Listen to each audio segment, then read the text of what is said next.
Banatang ito, ipinakilala ang kaharian ng Brabania na pinamumunuan ni Haring Fernando. Ang hari ay may pangarap na isa sa kanyang mga anak ay magpatuloy sa pamamahala ng kahari. Sumapit ang gabi at habang ang hari ay mahimbing na natutulog, isang bangungot ang kanyang sinapit. Isang bangungot na puno ng takot at kalungkutan. Sa kanyang panaginip, nakita niya ang kanyang pinakamamahal na anak na si Don Juan na pinaslang at hinulog sa isang malalim na balon. Aking Reyna, meron akong masamang bangungot kagabi. Aking Reyna, aking pakiramdam ay lumalala na. Aking hari, kailangan ko na bang tumawag na sikat ng manggagamot? Ang mga manggagamot ay nagsikapang gamutin siya, ngunit walang anumang lunas na makakatulong. Tanging ang mahika at ang himig ng isang mahiwagang ibon, ang ibong Adarna, ang makapagpapagaling sa kanya. Mahal na Reyna, pwede ko bang tingnan ang kalagayan ng hari? Sige.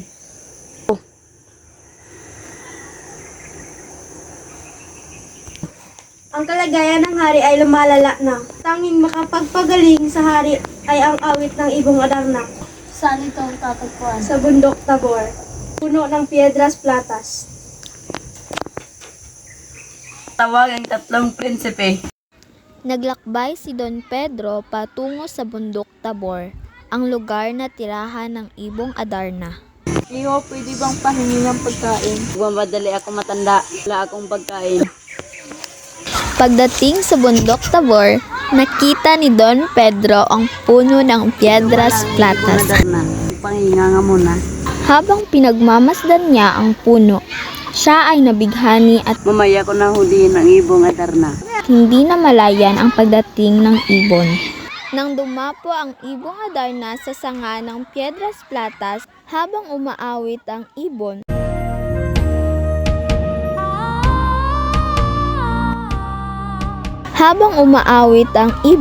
si Don Pedro ay unti-unting napaidlip sa kanyang pagkakahimbing. Si Don Diego ay naglakbay ng buong tapang, dala-dala sa puso ang pangarap na tulungan ang kanyang kapatid. Pwede po bang pahingi ng pagkain? Patawad matanda, nagmamadali ako. Babalikan na lang kita mamaya. Kahit maliit lang. Patawad talaga. Sa kabila ng mahabang paglalakbay, si Don Diego ay dumating sa lugar kung saan naroroon ang puno ng Piedras Platas. Namangha siya sa kagandahan nito, ngunit napansin niyang walang ibong dumarapo dito, maliban sa mahiwagang ibong Adarna. At Si Don Diego ay naging isang bato. labis na nag-aalala si Haring Fernando dahil sa hindi pagbalik ni na Don Pedro at Don Diego. Nag-aalangan siyang utusan si Don Juan dahil natatakot siyang mapahamak din ang kanyang bunsong anak. Gayunpaman, ipinilit ni Don Juan na maglakbay upang hanapin ang mahiwagang ibon. Kanyang paglalakbay, nakatagpo siya ng isang matandang sugatan na tinulungan niya ng buong puso. Sa kabila ng pagod at gutom, nilapitan ni Don Juan ang matanda at pinakitaan ng malasakit. Habang kumakanta ang Adarna, si Don Juan ay nagdurusa sa matinding kirot na nagdulot ng pagputol ng dayap at piniga niya sa kanyang balat upang manatiling gising. Ingat na umakyat si Don Juan sa puno at mabilis niyang hinuli ang Adarna. Itinali gamit ang gintong sintas na ibinigay ng ermitanyo. Subalit nagplano muli ng kataksilan sina Don Pedro at Don Diego. Sa pagkakataong ito, sinamantala ni na Don Pedro at Don Diego ang kanyang kalagayan at kanilang pinakawala ng ibong Adarna. Nagtangkang magsinungaling muli sina Don Pedro at Don Diego. Ito na po ang ibong Adarna. Ngunit hindi sila agad pinaniwalaan ng hari. Hinanap ni Don Fernando si Don Juan, ngunit sawi itong matagpuan. Saan ang bunsong kapatid niyo? Paglaon ay narating nila ang kabundukan ng Armenia, kung saan naroon si Don Juan. Unang bumaba sa balon si Don Pedro, ang panganay na magkakapatid. Ngunit dahil sa kakulangan ng liwanag, Hanggang sa 3 dipa lamang ng balon ang kanyang narating. Sinundan siya ni Don Diego, ngunit tulad ng kanyang kuya, hindi rin siya nagtagal sa ilalim ng balon. At sumunod naman si Don Juan. Tanging si Don Juan lamang ang nakababa sa balon. Si Doña Juana, nabighani ito sa kanyang ganda at nagtapat ito ng kanyang nararamdaman para sa dalaga. Yung tunay na minamahal, kailangan mo labanan nakabantay sa aking hintante. At biglang lumabas ang higante dahil meron itong naamoy na kakaiba. Biglang kinuha ni Don Juan si Doña Juana at nakipaglaban siya sa higante. Sa wakas, natalo niya ang higante. Naligtas mo na ako!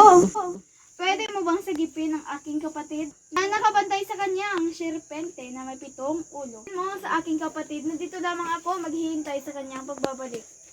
Sunod ni Don Juan ang gusto ng kanyang minamahal na si Doña Juana. Nang makita ni Don Juan si Prinsesa Leonora, namangha din ito sa kanyang kagandahan at nagtapti nito ng tunay na pagmamahal sa kanya. Yung tunay na minamahal, kailangan mong labanan ang nakabantay sa akin na serpiente na may 7 ulo.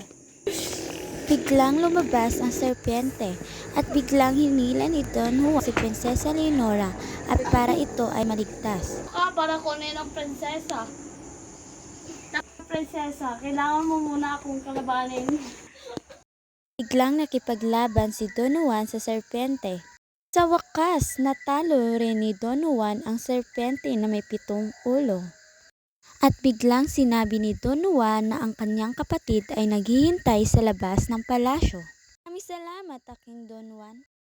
Nang makita ni Don Pedro na nailigtas niya ang 2 prinsesa, nainggit na naman si Don Pedro at nag-isip na naman ito ng masamang plano para sa kanyang kapatid.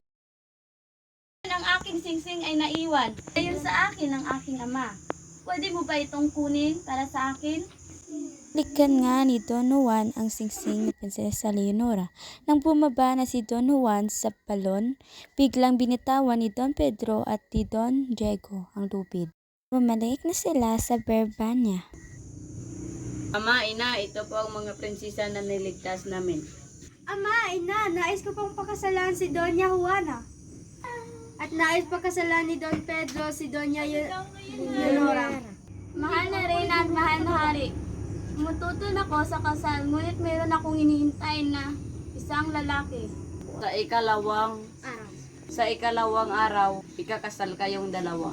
Na rin daw si Prinsesa Leonora dahil kailangang puntahan nito ang Reino de los Cristales na kinaroroonan ng prinsesang si Maria Blanca. Muling naglakbay si Don Juan. Nang magtagpo sila ni Prinsesa Maria, ay natuklasan nilang umiibig sila sa isa't isa sa una pa lamang na pagkikita. Ngunit, naging hadlang sa kanilang pag-iibigan ang Haring Salermo. Gusto nitong dumaan sa mga pagsubok si Don Juan. Sa tulong ng mahika ni Maria Blanca, pagtagumpayan ng prinsipe ang maraming pagsubok. Ngunit humadlang pa rin ang hari. Nagtana ng dalawa at nang hindi na sila mahabol, isinumpa ng hari ang prinsesang anak. Uwi na si Don Juan sa Berbania ay binigay niya ang singsing kay Prinsesa Leonora. Mahal na Reyna at mahal na Hari, siya ang tunay na aking mahal. Bukas na bukas, kasal na kayo. Kasal ako ang tunay na mahal ni Don Juan. Iawad din siya sa kanyang ama at sa arsobispo na ipakasal siya kay Maria Blanca. Inamin ni Don Juan kay Doña Leonora na si Maria Blanca ang tunay niyang mahal. Sa mga sandaling iyon, ninais ni Don Juan na makasal na sila ni Maria Blanca.